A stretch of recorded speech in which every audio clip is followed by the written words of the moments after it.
마태복음 1장 18절로 25절입니다. 예수 그리스도의 나심은 이러하니라. 그의 어머니 마리아가 요셉과 약혼하고 동거하기 전에 성령으로 잉태된 것이 나타났더니 그의 남편 요셉은 의로운 사람이라 그를 드러내지 아니하고 가만히 끊고자 하여 이 일을 생각할 때에 주의 사자가 현몽하여 이르되 다윗의 자손 요셉아 내 아내 마리아 데려오기를 무서워하지 말라. 그에게 잉태된 자는 성령으로 된 것이라. 아들을 낳으리니 이름을 예수라 하라. 이는 그가 자기 백성을 그들의 죄에서 구원할 자이심이라 하니라. 이 모든 일이 된 것은 주께서 선지자로 하신 말씀을 이루려 하심이니 이르시되 보라 처녀가 잉태하여 아들을 낳을 것이요 그의 이름은 임마누엘이라 하리라 하셨으니 이를 번역한즉 하나님이 우리와 함께 계시다 함이라. 요셉이 잠에서 깨어 일어나 주의 사자의 분부대로 행하여 그의 아내를 데려왔으나 아들을 낳기까지 동침하지 아니하더니 낳음에 이름을 예수라 하니라. 아멘. 리얼 크리스천, 진짜 크리스천 되는 게 무엇일까요? 오늘 등장인물을 통해서 세 가지 각오를 했으면 좋겠습니다. 예수님을 통해서는 진짜 예수님을 붙들 각오, 또 요셉을 통해서는 부당함을 감수할 각오, 그리고 마리아를 통해서는 죽을 각오. 그러면 진짜 크리스천이 될 수 있지 않을까요? 첫 번째는 진짜 예수님을 붙들 각오를 해야 된다는 것입니다. 그리고 예수를 믿는다고 그러죠. 그런데 실제로 진짜 예수님을 안 믿을 수 있잖아요. 내가 생각하는 허상의 예수님을 믿을 수도 있지 않습니까? 가짜 예수님 믿지 않으려고 하면 진짜 예수님이 뭔지를 알면 쉽게 된다는 것입니다. 진짜 예수님이 뭐냐 하면 21절을 보십시오. 그가 자기 백성을 그들의 죄에서 구원할 자이심이라 하니라. 아멘. 예수님은 죄를 구원하기 위해서 오신 구원자로 오셨다는 겁니다. 그게 진짜 예수님입니다. 전제가 뭐죠? 우리가 죄인이라는 것이고 또 하나는 죄의 문제를 해결할 수 있는 것은 예수님밖에 없다라는 얘기입니다. 그래서 구원의 근본 문제는 죄의 문제라는 것입니다. 그런데 가짜 예수님을 믿는다는 건 뭐죠? 예수님이라는 이름은 똑같아요. 그런데 가짜를 믿습니다. 그래서 죄 이야기 하지 말자고 그래요. 교회도 죄 이야기 안 하는 데가 많습니다. 그래서 죄를 죄라고 말하지 않고 취향이다 얘기할 때도 있고 심지어 뭐 병이다 얘기한다는 것입니다.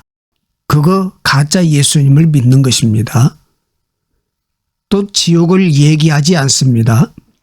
내세지향적인 것은 공상이고 현재가 중요한 거 아니냐 그러면서 이걸 막 매도해 버립니다. 그리고 또 하나 마귀 이야기를 절대 안 합니다.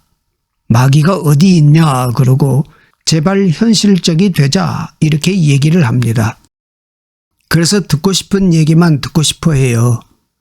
뭘 듣고 싶어 하지요? 건강해지는 거, 부자 되는 것, 장수하는 거, 자녀 잘 되는 거 그런 것에 굉장히 관심이 많습니다. 그런데 실제적으로 이건 뭐입니까? 욕심이잖아요.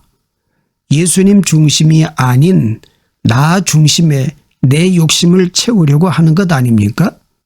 그래서 성경 야고보서 1장 15절 말씀에 보면 욕심이 잉태한 즉 죄를 낳고 죄가 장성한 즉 사망을 낳느니라.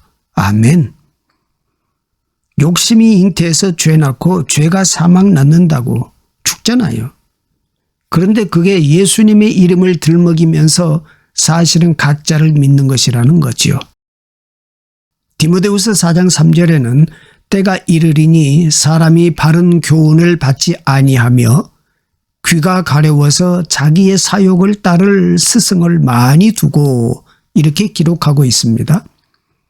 말세가 되면 귀가 가려워서 사욕을 따를 스승을 많이 둔다. 사욕, 내 욕심을 채우려고 하는 가짜 스승들을 따라간다는 것입니다. 그게 가짜라는 거지요. 은혜와 욕심, 은혜는 무엇입니까? 하나님이 우리에게 주시는 거. 그거는 부작용이 없지요.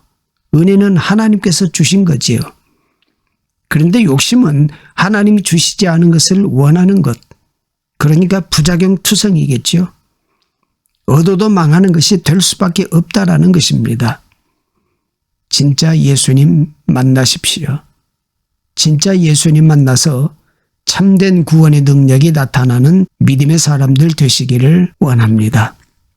인생이라는 것이 애니메이션의 쿵푸 팬더에 나오는 대사인데요. 짤막해요. Yesterday is history. 어제는 역사이고 Tomorrow is a mystery. 내일은 신비고 But today is a gift. 오늘은 선물이라고. 어제는 역사라는 게 무슨 뜻이에요? 의미가 있고 메시지가 있다는 겁니다. 그런데 yesterday가 상처로 남은 사람이 많아요. 과거는 맨 상처 얘기야. 근데 상처 아니거든요. 하나님의 섭리라는 것입니다. 그래서 의미가 있고 메시지가 있다고요. 그래서 나의 히스토리가 되는 겁니다. 미래에 대해서는 많은 사람이 두려워하지요. 2025년 그러면 되게 두렵죠. 그런데 설레는 마음이 있잖아요. 그러니까 미스터리, 신비라는 것입니다. 하나님 어떻게 이끌어 가실지 모르겠다. 야곱의 12지파 중에 저주받은 지파가 둘이 있잖아요. 2번, 3번 아들 시므온, 레위 지파. 시므온 하나만 놓고 보시죠. 저주받았어요. 그런데 예수님이 오시면 마이너스가 다 플러스로 돼버리고 저주라는 형식으로 하나님이 복을 주시는 것을 알 수 있습니다. 그 복 주는 방법이 뭐냐면 여호수아 19장에 보면 땅 분배를 할 때 시몬의 저주가 뭐였냐 하면 창세기 49장 5절 7절의 말씀 보면 너는 폭력적인 놈이기 때문에 저주받고 그래서 나누어지게 될 것이고 흩어지게 될 것이다. 이렇게 저주해요. 그러니까 하나님께서는 신실하신 하나님이시잖아요. 말씀대로 되어야 되잖아요. 저주받은 거예요. 그런데 또 사랑의 하나님이잖아요.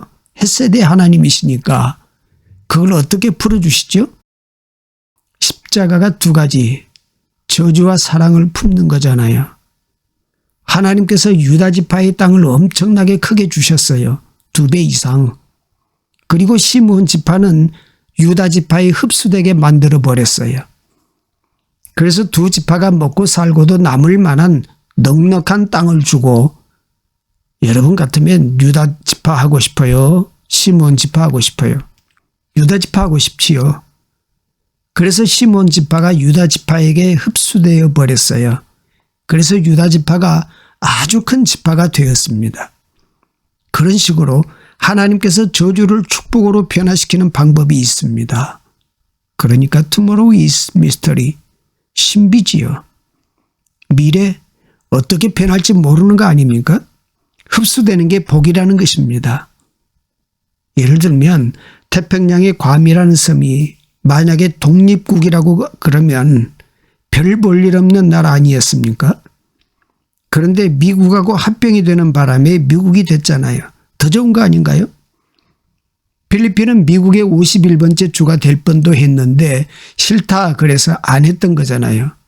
지금 지나놓고 보니까 그냥 미국의 51번째 주가 되는 게 더 낫지 않았을까? 흡수가 복 아닌가요? 우리가 어떻게 보면 겉으로 볼 때는 망하는 것 같이 보이고 무너진 것 같이 보이지만 그게 더 복된 것일 수도 있습니다. 여러분 인생이 그래요. 지금 내가 병들고 실패해 보이고 약해 보이고 몰라요. Tomorrow is a mystery. 그러므로 오늘 어떻게 살아야 됩니까? 예수님 영접하고 살면 today is a gift. 오늘이 선물입니다. 오늘 예수님만 붙들면 어제는 역사가 되고 내일은 신비가 되고 오늘은 선물이 된다는 것입니다. 우리 예수님 꼭 붙들고 개인뿐만 아니라 우리들의 가정, 교회, 또 국가까지 하나님의 축복의 열매를 많이 누리고 구원의 능력을 체험할 수 있는 믿음의 사람 되기를 축복합니다. 두 번째, 리얼 크리스천에게 필요한 건 요셉인데요. 부당함을 감수할 각오를 해야 된다는 것입니다. 예쁜 처녀하고 약혼을 했어요. 이스라엘은 약혼하면 결혼하고 거의 같은 거거든요. 1년 있다가 결혼합니다. 그러니까 설레겠죠. 예쁜 섹시였으니까 얼마나 좋겠어요. 그래서 1년 동안은 설레는 마음으로 준비하고 그러는 거지요. 숨길 수 없는 게 있다고 그러지요. 감기는 숨길 수 없고요. 감기 걸렸는데 나 감기 안 걸렸어. 다 들통나잖아요. 기침하잖아요. 또 숨길 수 없는 게 여자의 몸매라고 그러죠. 아무리 감아봐야 못 숨겨요. 그런데 마리아가 아가씨잖아요. 아가씨인데 자꾸 몸매가 변하네. 몸매가 이상해지는 거예요. 남자들 보면 알거든요. 저거 임신한 것 같아. 요셉은요, 세상이 다 몰라도 자기는 알고 있잖아요. 저 아이가 내 아이가 아니라는 거. 충격받았겠죠. 배신감도 있을 것이고 분노도 있을 것이고. 어쩌지요? 이스라엘 법은 굉장히 무서운 법입니다. 정혼한 거, 약혼하면 결혼하고 똑같은 효력이 있기 때문에 내 아이 아니다 그러면 여자 돌에 맞아 죽어요. 그러니까 요셉이 자기 정당성을 주장을 하면 여자가 돌에 맞아 죽는 거지요. 그러면 마리아를 살리는 길은 뭐예요? 내가 부당해져야 돼요. 내가 덮어쓰고 가야 돼요. 19절에 보니까 요셉은 의로운 사람이고 드러내지 않고 가만히 끊고자 했다. 이렇게 기록하고 있죠. 가만히 끊고자 해서 끊었다. 그러면 어떤 일이 벌어질까요? 임신해서 애를 낳을 거 아니에요. 그러면 진짜 나쁜 놈이죠. 왜요? 임신시키고 도망친 놈? 임신시키고 버린 놈? 아마 돌멩이 맞아 죽을 수도 있고 어쩌면 사회적으로 매장을 당할 수도 있는 거잖아요. 요셉은 잘못한 것도 없잖아요. 그런데 욕바가지를 먹잖아요. 고민이겠죠. 세상 살다 보면 그런 거 있습니다. 나의 정당성만 주장하고 살면 잘 사는 거 아닙니다. 크리스천 파워가 하나도 없어요. 그러면 나는 옳고 주변은 다 악질을 만드는 거지요. 내 주변에 자꾸만 넘어지는 사람 많은 것은 내 정당성만 주장하기 때문에 그렇습니다. 요셉은 진짜 의로운 사람이에요. 내가 부당한 대우를 받고 부당함을 감수하잖아요.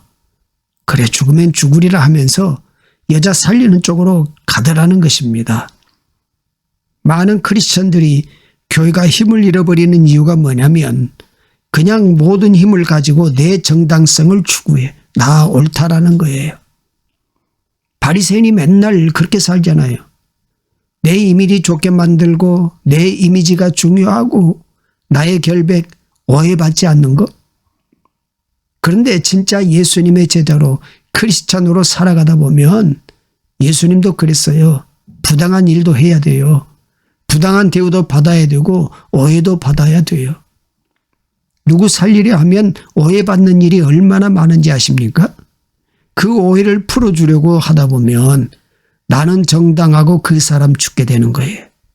그럼 오해받아야지. 요셉은 오해받는 것을 감수하잖아요. 희생, 손해, 섬김.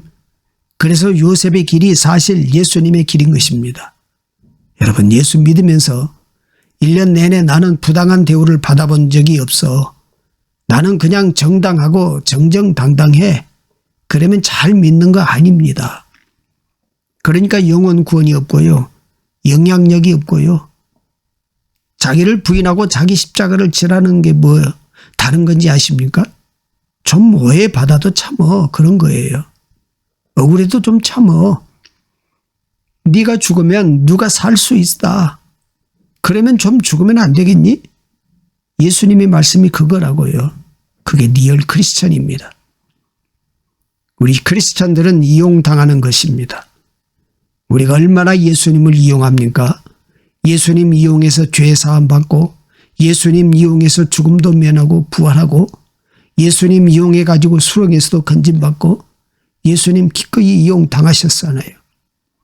그렇다면 우리 크리스천들이 해야 될 일이 뭘까요?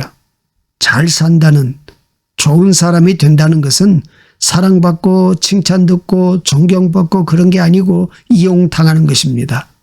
그게 좋은 사람 되는 길이라는 것이 요셉은 계속 이용당하는 겁니다. 그래서 좋은 사람이에요. 의로운 사람이라는 것입니다. 세 번째, 마리아를 보십시오. 죽을 각오를 하라는 것입니다. 쓰임받는 거 죽을 각오라는 것입니다. 천사가 와서 너 메시아 엄마 할 거야 그랬어요. 그러면 영광스럽잖아요. 하나님이 쓰신다 그러니까 얼마나 영광스러워요. 하나님이 나를 사용하신데 기쁘기만 한가요? 그런데 천사가 뭐라 그러냐면 내 태를 좀 사용할게 그래요. 내 자궁을 좀 사용할게. 아니, 사용할 게 따로 있지 빌릴 게 따로 있잖아요. 자궁을 빌려달래요. 쓰임받은 게 참 힘듭니다. 마리아 처녀잖아요. 남자를 모르는 처녀라고요. 처녀가 자기 몸을 남편을 위해서 신랑을 위해서 준비한 거 아닙니까? 그런데 천사가 와서 내 자궁을 좀 사용하겠대. 저 남자 모르는데요. 그랬더니 나도 알아. 성령으로 잉태한 거야. 너를 통해서 구주가 나실 거야. 그럴 때 이게 감당할 수 있는 사명입니까? 마리아뿐만 아니라 우리도 마찬가지입니다. 이게 하나님 앞에 쓰임 받는다고 하는 것이 어찌 보면 좀 말이 안 되는 것도 되게 많아요. 감당 못할 일이 되게 많이 있다고요. 누가복음 1장 25절에 보니까 나사렛 동네에 갔더니 다윗의 자손 요셉이라는 사람과 약혼한 처녀가 있더라. 이름은 마리아다. 그래서 1장 31절에 이렇게 얘기합니다. 내가 잉태하여 아들을 낳으리니 이름을 예수라 하라. 그랬더니 마리아가 이렇게 얘기하지요. 나는 남자를 알지 못하는데 어떻게 이 일이 벌어지겠습니까? 그랬더니 야, 성령으로 잉태된 거고 하나님 못할 일이 어디 있나. 내가 거룩한 하나님의 아들을 낳을 거야. 이렇게 얘기를 합니다. 그럴 때 뭐라 그러지요? 아멘 그러지요. 아멘. 주의 여정이오니 말씀대로 내게 이루어지이다. 이게 무슨 얘기입니까? 처녀가 잉태하면 돌에 맞아 죽는다니까요. 죽을 각오지요. 그리고 주님께 맡기는 거잖아요. 우리 신앙의 많은 부분이 그렇습니다. 확실성 너무 추구하지 마십시오. 얘기했잖아요. Tomorrow is a mystery. 미스터리가 뭐예요?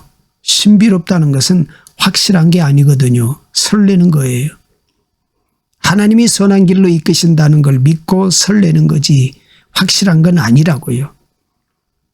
젊음과 늙음의 차이가 무엇일까요? 젊다라는 것은 자기를 불안정한 상황에 던질 줄 아는 게 젊음이에요. 그럼 늙음이 뭐입니까? 안정만을 추구하는 거. 나이 들면 또 기회가 없다고 생각이 들어서 자꾸만 안정 쪽으로 간다고 해요. 그러니까 사실 젊다라는 건 믿음하고 되게 닮았어요. 믿음은 불안정한 것에도 던져 넣을 수 있잖아요. 아브라함도 젊었잖아요. 그러니까 갈 곳을 알지 못하고 막 가잖아요. 나이 75세에도 하나님이 가라 그러니까 본토 친척 아버지를 떠나서 내가 내게 지시하는 길 가라. 불안정입니다. 아무것도 안정이 없어요. 그런데 갔습니다. 하나님 믿고 그게 젊음이죠. 갈렙을 보십시오. 85세가 되었는데 헤브론 산지 철옹성입니다. 쉽게 정복을 하잖아요. 젊은 애들도 나가 떨어지고 있는데 이 산지를 내게 주소서. 내가 85세지만 하나님이 나와 함께 하시면 내가 그들을 쫓아낼 것입니다. 이게 어떻게 노인이에요? 젊음이지. 그래서 믿음과 젊음은 동의합니다. 그래서 나이가 들어도 믿음이 있으면 젊게 사는 거고 나이가 20대라 할지라도 믿음이 없으면 노인같이 사는 것입니다. 그러니까 믿음과 젊음은 똑같다는 것입니다. 그런 의미에서 마리아는 진짜 젊은 사람이에요. 믿음의 사람이지요. 자기 삶을 맡기지 않습니까? 그때 승리하게 되더라는 것입니다. 진짜 리얼 크리스찬이 될 수 있는, 예수님을 통해서 진짜 예수님 붙들 각오를 해라. 가짜는 욕심 추구하는 것입니다. 그리고 부당함을 감수할 수 있는 각오, 요셉같이 나 오해받는 것도 괜찮다고 그러면 쓰러진 사람들을 세우고요. 죽은 사람들을 살리는 능력이 나타나게 된다는 것입니다. 쓰임 받는다는 게 뭐예요? 죽을 각오입니다. 그런데 안 죽어요. 마리아가 죽었나요? 마리아 안 죽고 되게 장수했어요. 사도 요한이 데리고 있었습니다. 마리아 되게 늙어서 죽었어요. 잘 보십시오. 죽을 각오를 하고 자기 몸을 집어던지니까 요한도 90세에 넘게 장수했고 반모섬에서 하늘의 환상 다 보고 요한계시록 다 쓰고 죽었어요. 그 직전까지 마리아 살아 있었습니다. 우리도 마찬가지입니다. 사명자는 죽지 않습니다. 죽을 각오를 가지고 주님께 내 삶을 의탁하고 불안정을 향해서 신앙의 모험을 하게 될 때 오히려 하나님의 뜻을 다 이룰 수 있는 권능의 종이 될 수 있다는 것입니다. 리얼 크리스찬의 복을 누리시기를 축복합니다.